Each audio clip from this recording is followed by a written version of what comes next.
Leo nasikia wakisema ati 25th of June is a public holiday. There is nobody with the power to declare a public holiday other than the government of Kenya through the Ministry of Interior and National Security. And for those who imagine that the unfortunate events of last year, June, is something that you will incite Kenyans with, please look for another agenda.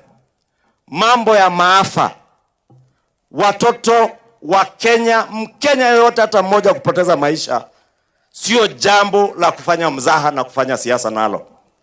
Wale ambao wanatuambia saa hii ati watadeclare June 25th a public holiday ili mchochee vita, mupiganishe watoto, we want to tell you Kenyans have no space, not for divisions along ethnic lines, not even the divisions you want to create amongst generations of our young people.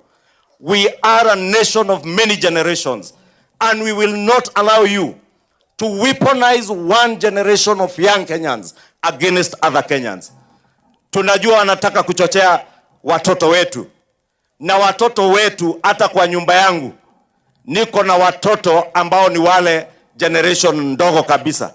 Niko na wengine wa umri wa makamo, niko na wengine wakubwa kidogo, different generations.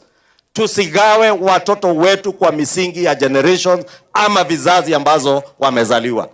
And let me finish by telling our young people, do not allow octogenarian, rudderless, clueless, visionless, planless leaders to weaponize you as a generation of young people against other Kenyans or against your own mother nation, motherland, the nation of Kenya. Si ni kweli?